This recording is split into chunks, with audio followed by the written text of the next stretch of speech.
Et voilà, bonjour les amis, on va régler l'autofocus, vous savez, notre autofocus autofocant qui n'autofoquera pas.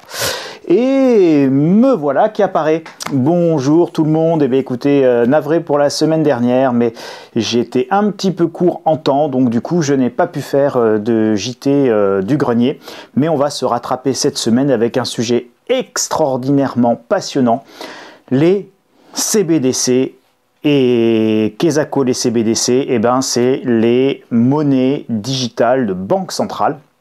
Je vais vous expliquer un petit peu tout ça.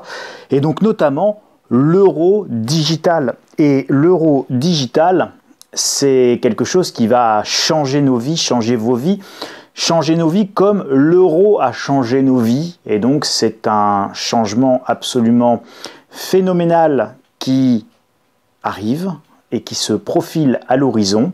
Et donc nous allons essayer cette semaine de vous décrypter un petit peu, de vous donner des éléments de réflexion, de compréhension, des clés de compréhension, de justement, vous voyez, alors bon, ça c'est le Bitcoin, mais on s'en fiche, c'est l'idée en termes d'image, en termes de dessin, ben c'est vraiment la transition entre ces monnaies papier, ce cash, cette monnaie physique à laquelle nous sommes tous habitués, avec laquelle nous avons grandi, pour aller vers cette monnaie dématérialisée digitale, qui d'ailleurs a été préfigurée par les crypto-monnaies dont on parle depuis quelque temps. Et donc c'est la fin du cash, soit dit en passant, et des cryptos, on va en reparler. Monnaie digitale, les monnaies digitales officielles, elles arrivent, et ça va absolument tout changer. Alors elles arrivent sans se presser, mais elles arrivent quand même. Alors, il y a deux rapports fondamentaux que j'ai lus pour vous, que j'ai traduits pour vous. Le rapport sur l'euro digital qui a été écrit et édité par la BCE, la Banque Centrale Européenne, et qui date du mois d'octobre, et le rapport sur les CBDC, qui sont les Central Bank Digital Currencies, et qui a été rédigé, lui, par les services de la BRI, la Banque des règlements internationaux, surnommée également la Banque centrale des banques centrales. Donc vous avez là deux dossiers qui font des dizaines de pages en anglais dans le texte, mais qui sont évidemment incontournables pour comprendre ce qui va arriver avec cette histoire de monnaie digitale des banques centrales. Bref, l'euro digital, le yuan digital, le dollar digital, le franc suisse digital, tout ça, it's coming, hein, et c'est pas que l'hiver qui vient, c'est aussi les CBDC. Donc les CBDC, qu'est-ce que? Alors pour ceux qui se souviennent de la petite pub pour la lessive Homo, Micro, Crapoto, Basta, Bah, Caca, avec le petit singe et les petits singes qui avaient un nouveau langage, c'était vraiment très très drôle, ça nous rajeunit pas. Et donc c'était dans cette publicité là qu'on avait Kezako, vous tapez sur YouTube publicité Homo pour les plus jeunes qui ne l'ont pas connu, et vous tomberez sur Culture Pub et cette vidéo.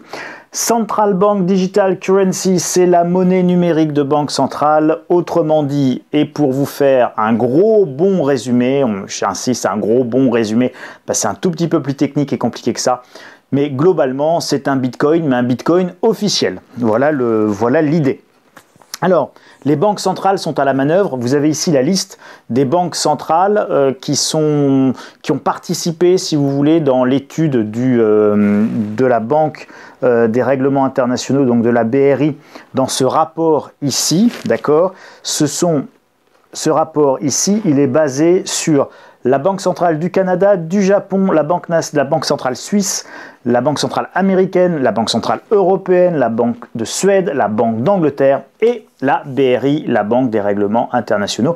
On a ici que du beau linge, que des banques centrales évidemment de premier rang, et donc ce sont elles qui sont à la manœuvre pour mettre en place ces CBDC, ces monnaies digitales de banque centrale. Alors, on va s'arrêter, n'ayez pas peur de ce graphique qui est extrêmement simple, et vous allez voir, je vais détailler après. En fait, les caractéristiques d'une CBDC selon le rapport de la BRI, je vous ai un petit peu synthétisé le rapport de la BRI, donc la Banque centrale des banques centrales, pour que vous compreniez mieux un petit peu tout ce que cela implique.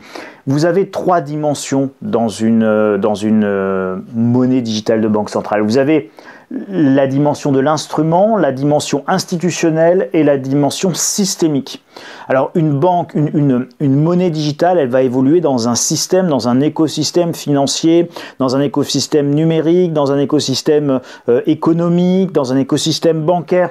Donc vous avez toute une dimension évidemment systémique autour de votre monnaie de banque centrale et digitale, et donc vous ne pouvez pas les mettre comme ça. C'est-à-dire qu'il va falloir un petit peu penser et conceptualiser au préalable la dimension systémique. Vous avez évidemment des dimensions sur l'instrument lui-même, techniquement comment ça fonctionne, comment que c'est que ça marche, hein, pour le dire plus simplement, où est-ce que j'appuie, comment je m'en procure, comment c'est sécurisé, comment je peux pas me le faire voler, etc., etc. Donc ça, vous voyez, ce sont les caractéristiques, les dimensions de l'instrument en lui-même, de l'euro digital, du franc suisse digital. Alors tout ça en plus, vous allez voir qu'il y a en fonction des banques centrales, eh bien, il y a évidemment des divergences, des différences d'appréciation, de choix ou d'orientation technique. Et le rôle de la BRI là-dedans, enfin le rôle que la BRI s'est assigné, c'est évidemment de gérer l'homogénéité et l'interopérabilité, pour utiliser un mot compliqué, mais l'interopérabilité étant le fonctionnement on va dire compatible, la compatibilité entre ces différentes CBDC, ça c'est le rôle que s'est assigné la BRI, et évidemment les caractéristiques institutionnelles sont que c'est le droit, c'est les normes, et c'est ce qui fait que le Bitcoin n'a pas cours légal, mais que l'euro a cours légal, c'est votre cadre institutionnel. Si vous émettez une monnaie privée, eh bien on peut tout à fait vous envoyer, en prison pour fausse monnaie ou pour faux monnayage, alors que quand vous utilisez du bon euro ou du bon dollar bien légal, bah évidemment là vous ne risquez rien.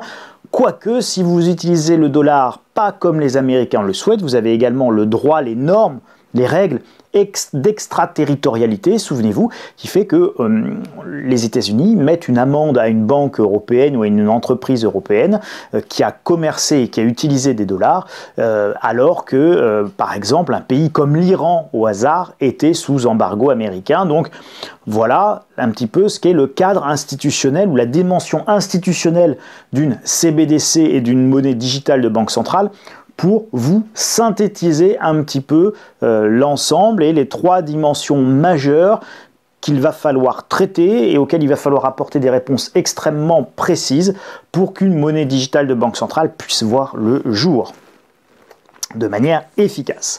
Alors maintenant on va détailler, hein, donc regardez là j'avais ces trois dimensions, donc on va détailler la première d'entre elles qui est qui est la dimension qui concerne l'instrument. Alors l'instrument, la monnaie en elle-même, le futur Bitcoin, le futur Ethereum de la banque centrale, la future crypto-monnaie de banque centrale, parce qu'en réalité, ce sera bien ce genre de technologie et ce sera bien de ça dont on parle, elle doit avoir des caractéristiques. Elle doit être convertible, c'est-à-dire que vous devez pouvoir l'échanger contre d'autres monnaies de banque centrale, contre d'autres actifs, donc ça doit être évidemment convertible et elle doit avoir une valeur qui doit être une valeur exprimée, cotée, reconnue par tous, etc. Donc il y a la notion de convertibilité. Elle doit être pratique. Alors ça, ce ne sont pas, entendons-nous bien, je vous raconte là ce que eux racontent, eux étant nos mamamouchis monétaires, donc la BRI, la Banque Centrale Européenne et les différentes banques centrales nationales dont je vous ai évoqué les noms et cités dans le rapport de la Banque des règlements internationaux. Donc c'est pas ce que je pense moi, c'est ce qu'ils disent eux. Voilà, donc je vous tenais à faire cette précision. Donc ça doit être convertible, ça doit être pratique. Et ben oui, pratique et accepté, ça va un petit peu ensemble. Pratique, ça doit être simple d'utilisation pour que ce soit accepté par tout le monde, y compris par Madame Michu ou par ma petite maman qui a plus de 80 ans aujourd'hui, qui a toujours payé avec son petit porte-monnaie et ses pièces et ses billets. Et ça, les pièces et les billets, c'est une technologie qu'elle maîtrise bien. Excusez-moi, je suis navré. C'est les aléas du direct, ça ne sera pas coupé au montage puisqu'il n'y a pas de montage. Donc pour que ma petite maman puisse accepter cette future monnaie éventuellement de banque centrale, avec du haut de ses 80 printemps, mais il faut évidemment que ma petite maman ce soit très pratique pour elle, parce que si c'est très compliqué, s'il faut qu'elle aille se chercher un wallet dans le reset, bon, et donc lui faut un porte-monnaie virtuel, électronique, machin, etc., sur une plateforme d'hébergement avec une clé publique et une clé privée pour que le machin puisse être crypté. Ok, c'est super, ça c'est un truc de geek, et c'est un truc de jeune, et c'est un truc d'amateur de crypto-monnaie et de bitcoin, mais enfin ça représente 1% de la population mondiale, et c'est pour ça que le Bitcoin, pour le moment, n'est pas un problème majeur et un problème macroéconomique. C'est pas un sujet macroéconomique, c'est complètement marginal dans le système monétaire international. Il faut que ce soit évidemment disponible.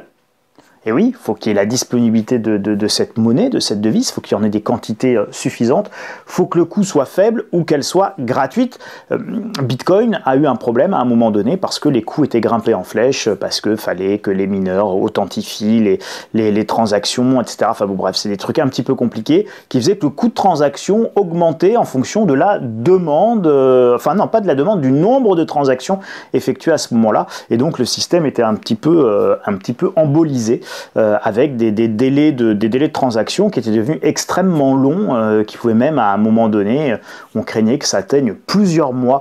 Donc évidemment, ce sont des vrais soucis, des vrais sujets. Donc il faut que ce soit à faible coût, gratuit, il faut que ce soit disponible, il faut que ce soit accepté. Mais ça, vous verrez, c'est un sujet dont on parlera plus dans la notion de système, et justement on y arrive, les caractéristiques du système crypto-monnaie d'État, crypto-monnaie publique, crypto-monnaie de banque centrale, les fameuses, toujours, encore une fois, je répète, CBDC, CBDC, CBDC, CBDC, c'est quelque chose que vous allez entendre de plus en plus dans l'actualité, dans les médias. Les CBDC, ça va devenir un vrai sujet majeur.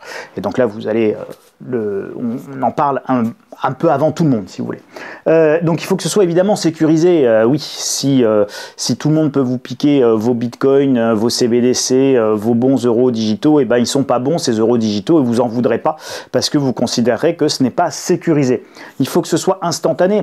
Regardez, aujourd'hui, je suis à la caisse de mon supermarché, je paye en sans contact, c'est extrêmement rapide, quasiment instantané, on parle de quelques secondes pour la transaction, mais même quand je dois faire mon code, entre le moment où j'insère ma carte, le moment où je compose mon code, si je ne l'ai pas oublié, et que l'opération est validée par ma banque. Alors, vous savez, il y a deux types de cartes bleues. Il y a les cartes bleues où vous avez en gros une autorisation automatique et systématique. Donc, vous mettez votre carte bleue, genre vous savez, si vous avez les cartes noires, machin très chic pour les gens riches, bon vous mettez votre carte, ça demande même pas d'autorisation au central, donc ça valide automatiquement le paiement. Et puis vous avez des cartes, quand vous prenez ce qu'on appelle les cartes à débit immédiat et à autorisation systématique, et donc vous mettez, moi j'ai une carte comme ça, vous mettez la carte, et donc systématiquement en fait ça va interroger le central. Alors c'est très pratique parce que ça vous évite tous les découverts, et si jamais vous faites voler votre carte ou n'importe quoi, de toute manière ça ne pourra pas aller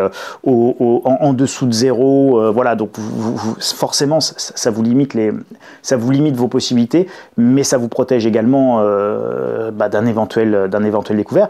En revanche, ça a un inconvénient, c'est que des fois, notamment le samedi après-midi, quand il y a beaucoup de transactions un peu partout en France, et que les serveurs et les centraux et les terminaux de paiement et les ordinateurs centraux sont un petit peu sollicités, et bien des fois vous allez passer quelques secondes vraiment là à attendre à la caisse que le central réponde et vous autorise votre opération. Vous ne dépassez jamais une minute. C'est-à-dire quand vous êtes face à la caissière et que vous attendez en regardant votre terminal de paiement, la machine à carte, là, que ça fasse transaction autorisée, ça vous semble extrêmement long, mais en réalité, on parle de 20, 30, 40 secondes. Donc on est quasiment dans l'instantanéité de toutes les transactions avec les systèmes que nous avons actuellement et qui sont des systèmes extrêmement sécurisés. Quand bien même on parle de fraude à la carte bancaire, etc., ça reste des systèmes très sécurisés. Il va falloir évidemment que ce système, quand on raisonne système CBDC, il faut que ce système il soit résilient. L'un des gros sujets, c'est évidemment, vous l'avez tous compris, les cyberattaques et les chocs extrêmes du genre, demain il n'y a plus d'électricité.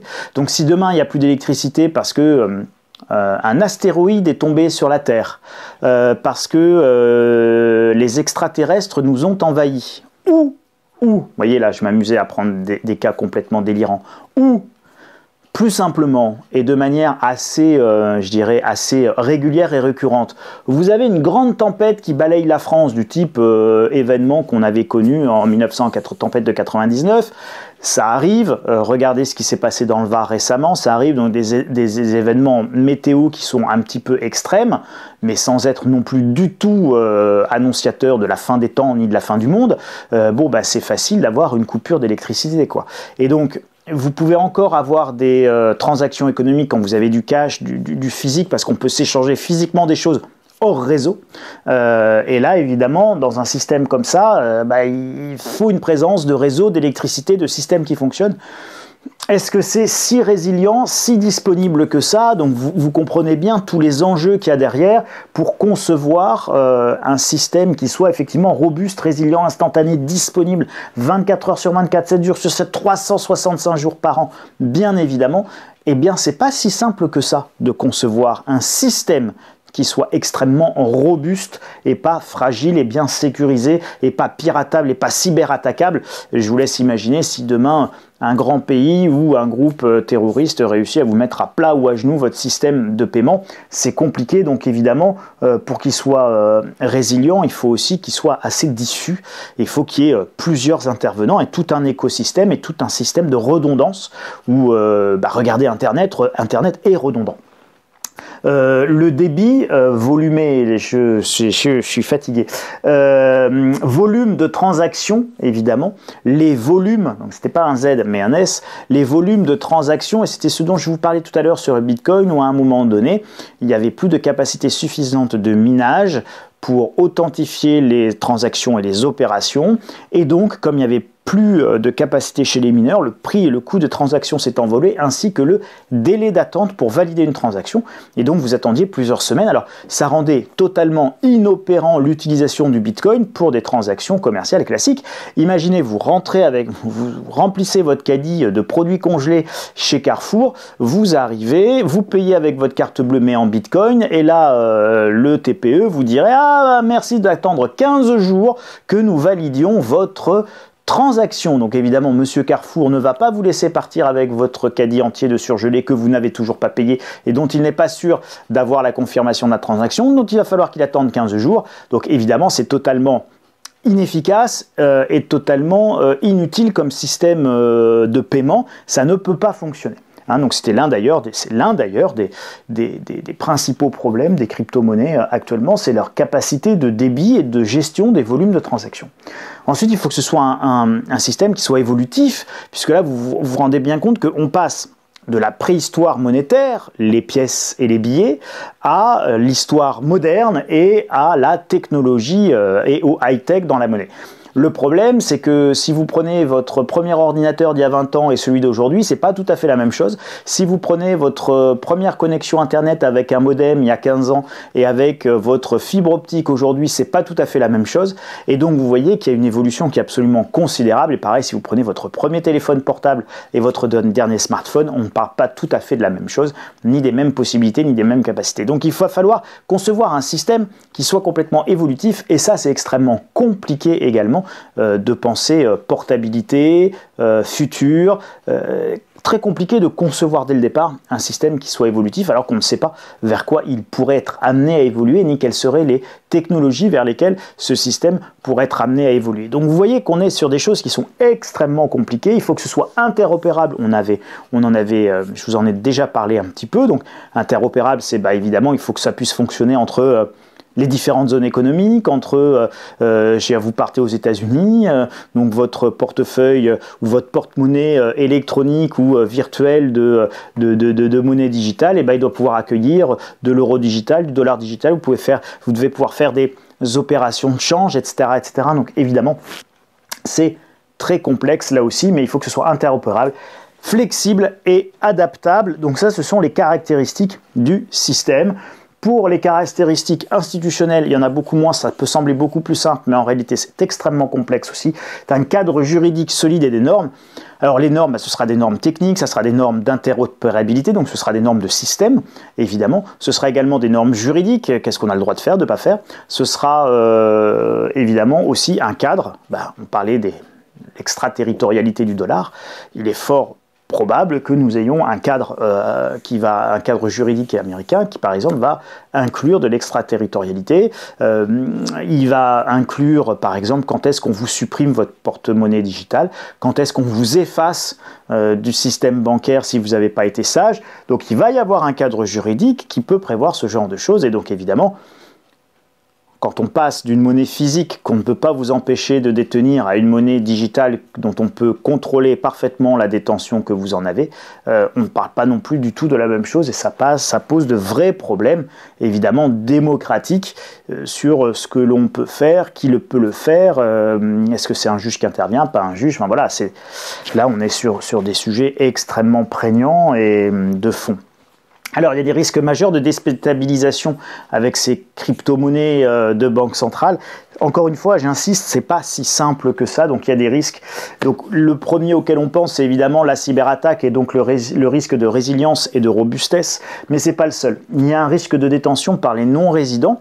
Bien, imaginez tout simplement que vous êtes vénézuélien ou que vous êtes argentin, vous avez une inflation de plus de 100% par an dans votre pays, vous n'avez pas absolument plus envie de détenir de la monnaie argentine ou de la monnaie vénézuélienne, de bons bolivars qui sont de plus en plus mauvais en réalité et qui perdent complètement leur valeur, et donc vous préférez avoir évidemment de la crypto-monnaie. Alors vous n'allez pas prendre le pétro, souvenez-vous, le Venezuela avait voulu créer sa propre crypto-monnaie qui s'appelait le pétro. Bon, ça a été un échec retentissant, personne n'en veut évidemment, parce que on ne remplace pas une mauvaise monnaie fiduciaire papier classique d'un État par une mauvaise autre monnaie, fût-elle crypto quelque chose, ça ne change rien, une mauvaise monnaie reste une mauvaise monnaie, et donc évidemment tous les Vénézuéliens pourraient se précipiter pour acquérir de l'euro digital et donc siphonner les euros digitaux disponibles, et puis finalement l'euro digital deviendrait quasiment la monnaie de fonctionnement du Venezuela par exemple. Alors ça peut poser de vrais soucis sur la quantité de monnaie, sur cette monnaie s'échappe, elle n'est plus dans votre zone, puis ça peut poser évidemment des problèmes politiques, d'indépendance, de souveraineté, et donc des problèmes géopolitiques, diplomatiques, etc. Vous avez un risque majeur de désintermédiation bancaire, mot savant pour dire que les banques serviraient plus à rien, puisque dans un tel contexte, en fait, aujourd'hui, les banques commerciales, elles n'ont d'utilité que par la transmission de la politique de la Banque centrale et que parce qu'elles font des choses que les banques centrales ne font pas de manière opérationnelle. Elles distribuent les sous, elles distribuent les crédits, elles recollectent l'épargne, etc., etc. Mais finalement, dans ce futur monde qui s'annonce, et avec une monnaie digitale de banque centrale, est-ce qu'on a obligation d'avoir des banques, ou enfin des banques telles qu'elles sont aujourd'hui? La réponse est non, et donc c'est aussi la raison pour laquelle l'écosystème bancaire est en train aujourd'hui d'aller vers une phase quasiment d'explosion, parce que son modèle économique est complètement obsolète par rapport à ce qui est en train d'arriver. Donc s'il y a une désintermédiation bancaire, il y a un risque de politique monétaire majeur, c'est-à-dire que là aussi, la manière dont la politique monétaire des banques centrales va pouvoir se transmettre à l'économie risque d'être problématique, et donc tous les canaux traditionnels vont être coupés, vont être cassés, vont être détruits par l'émergence du fonctionnement systémique de ces nouvelles CBDC. Et donc là, c'est un vrai sujet également, et en termes macroéconomiques, c'est très inquiétant pour les banques centrales.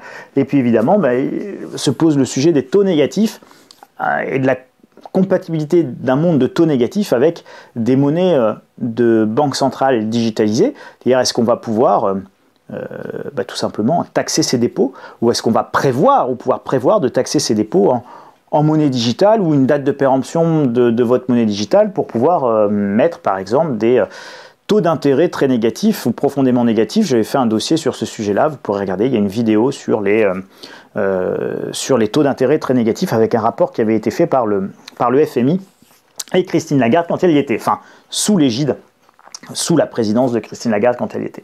Alors en revanche, il y a des avantages évidemment flagrants, énormes pour l'État, je précise bien, pour l'État, pour nous pas vraiment, non. C'est un contrôle financier total. C'est une traçabilité de toutes les transactions, C'est une évasion fiscale difficile, pas impossible, mais plus difficile. Un blanchiment toujours pas impossible, mais plus difficile. Et la fin de l'anonymat des transactions acceptée par tous les rapports, c'est-à-dire tous les rapports que je vous ai cités, celui de la BCE, celui de la BRI, globalement, s'il y a une conclusion qui est complètement commune à tout ça, c'est l'anonymat terminé, verboten interdit, voilà. Donc maintenant, on veut tout savoir ce que vous faites, comment vous le faites, à qui vous achetez, pourquoi vous achetez, combien vous en avez acheté, quand, où, quand, comment, combien. Donc l'anonymat, c'est terminé, et donc là aussi, ça pose un vrai problème démocratique, évidemment, ça peut permettre un contrôle social à la chinoise dont vous pouvez évidemment visualiser l'ampleur et la profondeur. Et donc c'est une société de la surveillance généralisée qui peut être mise en place de manière extrêmement simple et facile avec les outils digitaux que l'on a actuellement. Il ne manque plus qu'une monnaie digitale qui va s'insérer dans ces outils de contrôle digitaux. Et là, entre le téléphone que vous avez sur vous, les transactions financières que vous faites et qui sont complètement tracées, l'impossibilité de faire une transaction de manière anonyme, et bien évidemment, on a une visibilité totale sur ce que vous êtes, sur ce que vous aimez, sur ce que vous faites, sur ce que vous pensez, sur ce que vous achetez, y compris jusqu'aux bouquins que vous êtes en train de lire ou les vidéos YouTube que vous êtes en train de regarder, bande de petits vilains révolutionnaires en herbe et à peine masqués. Mais, et ça pour le moment c'est quand même le seul point positif que je voulais partager quand même avec vous, histoire de ne pas vous achever tout de suite le moral qui est déjà en berne avec toutes ces histoires de coronavirus, de masques, de confinement, de reconfinement, de couvre-feu, etc. Et l'ambiance n'est pas vraiment très gaie ni joyeuse.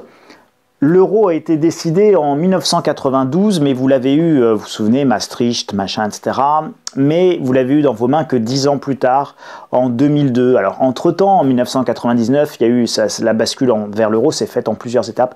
Donc, en 1999, il y a eu la bascule vers des activités de marché, c'est-à-dire que, en fait, les banques entre elles, le système financier, monétaire, etc., international, lui, il fonctionnait déjà en euros en 1999. Puis, il faudra attendre 2002 pour que vous et moi, nous ayons les euros dans nos mains. Alors, moi, je me souviens très très bien de cette époque-là. J'avais été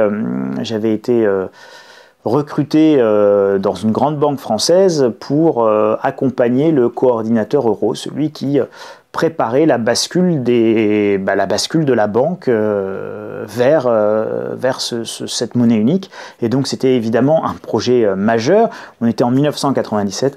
Et donc j'ai vu tout ça, il y avait énormément de questions, c'était intellectuellement très complexe. Et puis chaque problème a trouvé une réponse, une résolution. Donc ça a mis du temps.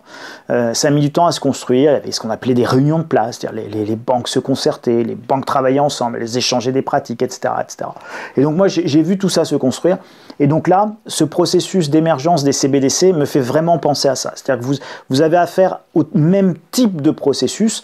Donc ce sont des processus qui intellectuellement sont absolument passionnants, mais ce sont des processus d'évolution qui sont majeurs et qui vont se faire sur le temps long, beaucoup plus long que ce qu'on pense. La CBDC, elle ne va pas arriver comme ça, en un claquement de doigts demain. Il va y avoir plein d'étapes préalables et vous allez avoir le temps de les voir arriver, sauf accident majeur, et j'y reviendrai en conclusion. Donc les CBDC vont entrer dans un processus de longue durée, progressif, j'insiste. Les CBDC changent le modèle économique des banques centrales et commerciales. Et donc vous imaginez bien que si on change le modèle, entre guillemets, économique, le modèle de fonctionnement, les us et coutumes, les usages, donc on change ça, c'est pas rien. Changer le fonctionnement des banques centrales, c'est une évolution majeure. Donc ça ne peut pas se faire d'un claquement de doigts. Les banques centrales peuvent accélérer, ralentir ou arrêter ce changement monétaire. Elles le maîtrisent complètement avec la BRI et les grandes banques centrales du monde, la Fed, la BCE, la Banque du Japon, la Banque d'Angleterre, la Banque nationale suisse. Évidemment, la BRI, qui sont les plus grosses banques centrales de la planète, maîtrisent complètement et peuvent complètement stopper, si elles le souhaitent, le changement monétaire, ou elles peuvent évidemment l'accélérer si elles en ont envie, et on va encore une fois y revenir. On va y revenir parce que c'est un processus, vous l'avez compris, qu'il faut également mettre en perspective avec la crise économique et sanitaire que nous vivons et avec évidemment cette grande idée du grand reset, d'accord? Et ce grand reset, cette grande réinitialisation de l'économie, et bien évidemment, ces monnaies digitales, elles peuvent tout à fait venir s'intégrer dans ce grand reset.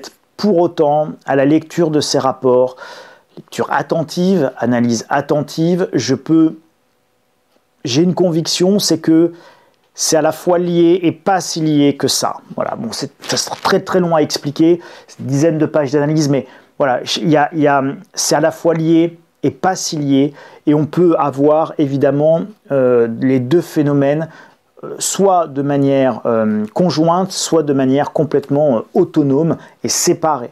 Et aujourd'hui, c'est loin d'être écrit.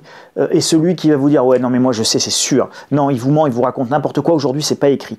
Et quand on lit les rapports, ce qu'on comprend bien, c'est que c'est pas écrit, c'est loin d'être acté. Ça fera peut-être ou pas partie de ce grand reset. Mais en tout cas, ça doit être vu à l'aune et de cette crise économique et sanitaire que nous vivons, bien évidemment, et de ce grand reset qui est appelé par notamment le forum de Davos qui souhaite ce grand reset.